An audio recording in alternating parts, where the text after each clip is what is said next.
नमस्कार दोस्तों। स्वागत है आप सभी का अपना यूट्यूब चैनल सीनियर वाला सर में। मैं अजीत सर आज आपके लिए लेकर आया हूँ क्लास 10th का बिहार बोर्ड के जो विद्यार्थी 2025 में एग्ज़ाम देना चाहते हैं उनके लिए भौतिकी के फिजिक्स है ना, फिजिक्स के यानी कि फिजिक्स का चैप्टर 4 का विद्युत धारा के चुंबकीय प्रभाव से महत्वपूर्ण यानी कि टॉप 30 PYQ यानी कि जो प्रीवियस क्वेश्चन है, जो पूछा गया क्वेश्चन है पहले आज के जो भी 2025 में एग्ज़ाम होगा उससे पहले जो भी एग्ज़ाम हुआ है उनका पूछा गया जो भी क्वेश्चन है इस चैप्टर के माध्यम से, जो टॉप 30 क्वेश्चन है वो क्वेश्चन को आपके पास लेकर आए हूँ, जो बार बार एग्ज़ाम में पूछा जाता है। बार बार इसी एग्ज़ाम में इसी क्वेश्चन को, जो आज मैं बताने वाला उस क्वेश्चन को बार बार एग्ज़ाम में रिपीट किया गया है, कई वर्ष जो है इसे रिपीट किया गया है। तो इसलिए आप इसको एक बार पूरा देखिएगा। आप पूरा एक बार अगर जो देख लेंगे तो आप सभी क्वेश्चन को आराम से बना सकते हैं, आप कभी नहीं भूल पाएंगे। एकदम ये मेरी गारंटी है। आप पूरा देखेंगे क्वेश्चन को, समझेंगे सभी क्वेश्चन को, एक से सुपर 30 क्वेश्चन जो है। इससे पहले मैं क्वेश्चन चालू करूं, इससे पहले आप यदि हमारे चैनल पर पहली बार है तो लाइक करें, शेयर करें, सब्सक्राइब करेंगे हमारे चैनल को और हमारे ऐप को डाउनलोड करेंगे सीनियर वाला सर को, ताकि आपको इसी प्रकार की और भी जानकारी चलते रहे, आपको मिलते रहे और आगे आने वाले जो भी वीडियो होगा उसका नोटिफिकेशन भी आपको प्राप्त होते रहे। और अपने दोस्तों के बीच शेयर करें ताकि उनको भी इसका फ़ायदा मिल सके। तो आइए शुरू करते हैं आज का पहला क्वेश्चन, जो कि इससे क्वेश्चन आपका पहला क्वेश्चन होगा आज का, उसको हम लोग शुरू करेंगे।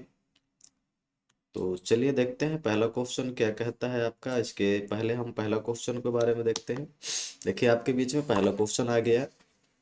पहला क्वेश्चन क्या है आपका, उस चीज को समझने का कोशिश करेंगे। विद्युत धारा, विद्युत धारा के किस सिद्धांत पर कार्य करता है। आपको बताना है कि विद्युत फ्यूज जो होता है विद्युत धारा के किस सिद्धांत पर कार्य करता है, विद्युत धारा का सिद्धांत कौन सा है ये आपको बताना है। तो इसमें क्या आंसर होगा आप बताने की कोशिश करेंगे कि कौन सा होगा। ऊष्मीय मान होगा, ऊष्मीय सिद्धांत के आधार पर, चुंबकीय सिद्धांत के आधार पर, रासायनिक के आधार पर, या इनमें से कोई नहीं। आपका कौन सा होगा आंसर बताना होगा। तो चूंकि विद्युत धारा जानते हैं, फ्यूज जो होता है, विद्युत फ्यूज जो होता है इसे गर्म होकर के टूट जाता है। यानी कि विद्युत धारा के वजह से तार जब गर्म होता है तो वो टूटता है, यानी कि उसके आधार पर काम करता है। तो कहने का मतलब है कि जब गर्म हो रहा है तो यानी कि ऊष्मा उत्पन्न कर रहा है, तो इसलिए आंसर इसका क्या हो जाएगा, एप्पल आंसर हो जाएगा। विद्युत धारा जो है इसे ऊष्मीय प्रभाव के सिद्धांत पर कार्य करता है। चलिए समझ गए क्वेश्चन। अगला क्वेश्चन समझते हैं। अगला क्वेश्चन कहता है कि 1 किलोवाट घंटा किसके बराबर होता है। 1 किलोवाट घंटा जो है इसे किसके बराबर होता है। 0.36 × 10⁻10 जूल, 1.6 × 10⁻−19 जूल, 3.6 × 10⁻6 जूल, या इनमें से कोई नहीं। आपको बताना है कि कौन सा होगा इसमें से। तो विद्युत धारा का 1 किलोवाट घंटा मतलब 1 किलोवाट।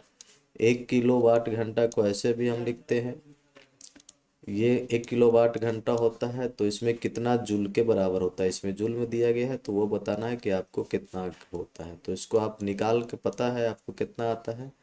तो इसमें आंसर आपका हो जाएगा सी, 3.6 × 10⁻6 जूल के बराबर होता है।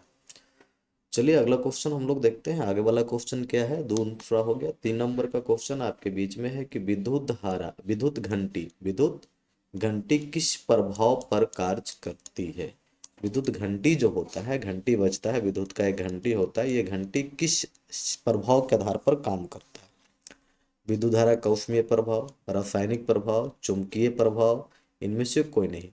तो विद्युत घंटी में जो है से चुंबक होता है, कि चुंबक के आधार पर काम करता है। किसके आधार पर काम करता है, तो विद्युत धारा का ये चुंबकीय प्रभाव के आधार पर इसका कार्य करता है। इसलिए आंसर इसका हो जाएगा सी आंसर हो जाएगा। ठीक है। चलिए अगला क्वेश्चन है आपके बीच में, जो क्वेश्चन है कि लघु पथन के समय है ना, परिपथ में विद्युत धारा का मान होता है। लघु पथन मतलब क्या, तो शॉर्ट सर्किट जिसको बोला जाता है। शॉर्ट सर्किट में क्या होता है कि दो तार आपस में टकरा जाते हैं किसी कारणवश, जिसके कारण यहाँ से जो है से तीव्र चिंगारियाँ उत्पन्न होने लगता है। अर्थात परिपथ में जो भी उपकरण लगा रहता है उसमें बहुत ज़्यादा जो है से धारा का मान हो जाता है। तो आपको बताना है कि बहुत धारा कम हो जाता है, परिवर्तित नहीं होता है, बहुत अधिक बढ़ जाता है, या निरंतर परिवर्तित होते रहता है। आपको बताना है कौन सा होगा। तो इसमें क्या होगा, आपका आंसर जो है से, चूंकि शॉर्ट सर्किट में धारा का मान जो होता है से तीव्र हो जाता है, बहुत ज़्यादा बढ़ जाता है, इसलिए आंसर सी हो जाएगा। इसका क्या हो जाएगा, 4 का आंसर सी हो जाएगा। कि पांचवा क्वेश्चन है, पांचवा क्वेश्चन में आपका कह रहा है कि डायनेमो जो है, डायनेमो का सिद्धांत आधारित है। डायनेमो किस सिद्धांत पर आधारित काम करता है, अर्थात कहने का मतलब है कि डायनेमो किस सिद्धांत पर कार्य करता है। आपको कार्य बताना है, डायनेमो के सिद्धांत बताना है। विद्युत चुम्बकीय प्रेरण, प्रेरित विद्युत धारा, धारा के ऊष्मीय प्रभाव, इनमें से कोई नहीं। तो चूंकि डायनेमो में चुंबक होता है, चुंबक में तो घूर्णन किया जाता है, उसके बाद चुंबक से जो है सो धारा अर्थात कहने का मतलब इसका आंसर हो गया कि विद्युत धारा के चुंबकीय प्रेरण के कारण, विद्युत धारा के चुंबकीय प्रेरण के कारण जो है से डायनेमो काम करता है, यानी कि ऊर्जा उत्पन्न करने का काम करता है। तो इसका वास्तविक आंसर एप्पल हो जाएगा। कौन हो जाएगा, एप्पल हो जाएगा। 5 का आंसर एप्पल हो गया। छठा क्वेश्चन है आपके बीच में कि डायनेमो से किस प्रकार की धारा प्राप्त होती है। आप डायनेमो जो है से किस प्रकार की धारा उत्पन्न करता है, इसके बारे में बता रहा है। सिद्धांत देख ले, विद्युत धारा के चुंबकीय प्रेरण के सिद्धांत पर कार्य करता है। अब ये धारा उत्पन्न किस आधार पर करता है, इसके बारे में बताना है। दिफ्ट धारा, प्रत्यावर्ती धारा, दोनों, कोई नहीं। तो इसमें जो होता है डायनेमो से कभी कभी जो है से दोनों तरह की धाराएं उत्पन्न होती है। दिफ्ट धारा और प्रत्यावर्ती धारा दोनों उत्पन्न करता है। ये क्या करता है, दोनों उत्पन्न करता है, इसलिए इसका आंसर जो है से आपका सी हो जाएगा। आगे क्वेश्चन समझते हैं हम लोग। छठा हो गया। सातवां क्वेश्चन में देखिए क्या कह रहा है। सातवां क्वेश्चन में आपको कह रहा है कि विद्युत बल्ब में कौन सी गैस भरी जाती है। विद्युत बल्ब में कौन सी गैस भरी जाती है। ये निर्वात रहता है, वायु बहारी रहता है, या निष्क्रिय गैस भरी जाती है, हाइड्रोजन गैस भरी जाती है, कौन सा भरी जाती है। तो जैसा कि पता है कि बल्ब जो होता है, बल्ब में एक फिलामेंट होता है, जो फिलामेंट ऑक्सीजन साकृत करके भंगुर हो जाता है, टूट जाता है। अर्थात उसमें निर्वात भी नहीं होनी चाहिए, और वायु भारी भी नहीं होनी चाहिए, और हाइड्रोजन गैस भी नहीं होनी चाहिए। इसलिए इसमें जो होता है कि वैसे गैस को भरा जाता है जो अभिक्रिया नहीं करता है, अर्थात निष्क्रिय होता है। क्या होता है, तो निष्क्रिय गैस कौन सा है आपका, निष्क्रिय गैस भरा जाता है। इसमें कौन सी गैस भरा जाता है, निष्क्रिय गैस भरा जाता है। सी आंसर होगा, कौन सा, सी हो जाएगा। आगे क्वेश्चन है कि भारत में उत्पादित प्रत्यावर्ती विद्युत धारा की आवृत्ति होती है। जो भारत में प्रत्यावर्ती धारा उत्पादित की जाती है उसकी आवृत्ति क्या होती है, ये भारत वाला को बताना है। कितनी आवृत्ति होती है, 50 हर्ट्ज होता है, 60 हर्ट्ज होता है, 70 हर्ट्ज होता है, 80 हर्ट्ज होता है, कितना होता है ये आपको बताना है। तो कितना होता है, इसमें धारा जो आवृत्ति होती है, आवृत्ति का मान जो है से 50 हर्ट्ज होता है। भारत में जो प्रत्यावर्ती धारा उत्पादित होता है उसका 50 हर्ट्ज का होता है। आंसर हो जाएगा एप्पल। चलिए, 9वां क्वेश्चन हमारे पास में है कि हमारे देश में विद्युतमय तार एवं उदासीन तार के बीच कितना का विभवांतर होता है। जो विद्युतमय तार होता है और उदासीन तार होता है उसके विभवांतर कितना होता है, उनके बीच का जो विभवांतर होता है हमारे देश में कितना। अर्थात कहने का मतलब कि हमारे घरेलू विद्युत उपयोग जो किया जाता है वो कितना वोल्ट का होता है।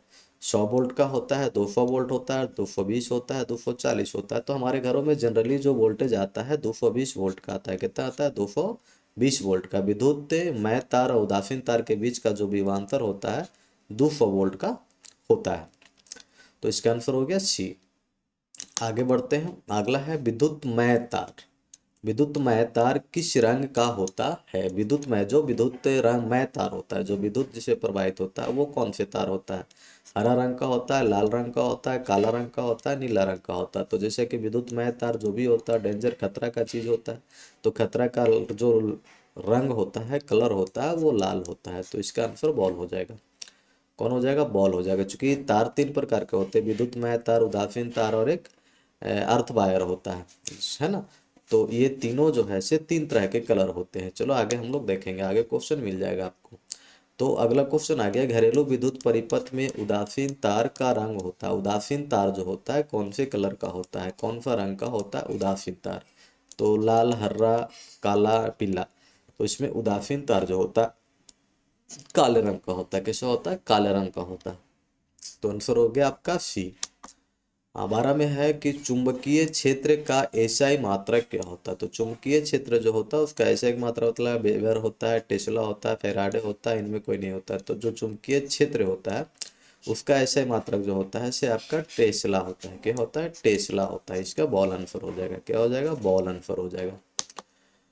अगला क्वेश्चन आपके पास में है कि विद्युत चुंबकीय प्रेरण की खोज किसने की थी। विद्युत चुंबकीय जो प्रेरण है उसका खोज कौन वैज्ञानिक ने किया था? फैराडे, मैक्सवेल, फ्लेमिंग, एम्पियर, कौन था? आपको बताना है इसमें कौन था। तो कौन था इसका? ये आंसर इसका हो जाएगा एप्पल आंसर हो जाएगा। फैराडे महोदय ने ही विद्युत चुंबकीय प्रेरण का खोज किए थे, इसलिए एप्पल इसका आंसर हो जाएगा। अगला क्वेश्चन में है कि आप किसी दी गई वोल्टता के स्रोत से जुड़े किसी चालक के प्रति सेकेंड उत्पन्न ऊष्मा होता, मतलब कोई भी आपको दिया गया, किसी भी वोल्टेज को दिया गया, कितने भी मात्रा का वोल्ट दिया गया, कुछ एक वोल्टेज का जो स्रोत है उसे आपको जोड़ देता है, उसे किस चालक में जो प्रति सेकेंड ऊष्मा ऊष्मा उत्पन्न होता है, जो प्रति सेकेंड ऊष्मा उत्पन्न होता है, वो वोल्ट और ऊष्मा जो उत्पन्न होता है उसमें क्या संबंध होगा।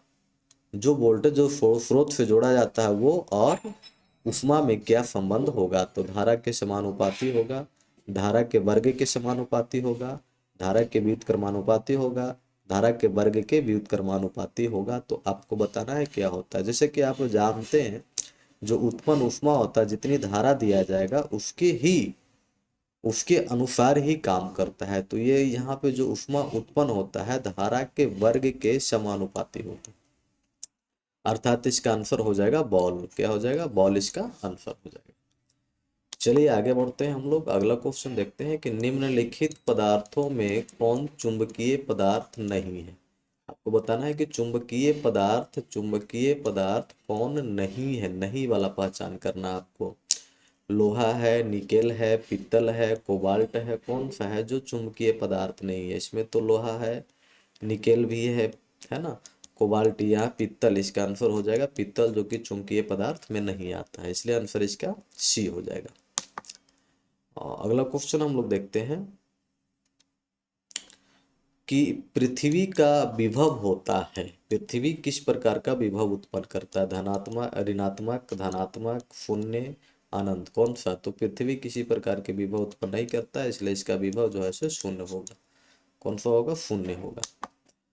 आगे क्वेश्चन है 17 नंबर में कि चुंबकीय बल क्षेत्र का एसआई मात्रक क्या होता है। चुंबकीय बल क्षेत्र यानी कि चुंबकीय बल और क्षेत्र दोनों है, यहाँ पे बल भी लग रहा है और क्षेत्रफल भी है, तो इसका एसआई मात्रक बता देना है। न्यूटन प्रति मीटर, न्यूटन प्रति एम्पियर, न्यूटन न्यूटन प्रति एम्पियर मीटर। तो इसका वास्तविक आंसर हो जाएगा डी होगा। क्या होगा? डी इसका आंसर हो जाएगा। न्यूटन प्रति एम्पियर मीटर, यानी कि न्यूटन हो गया, प्रति हो गया,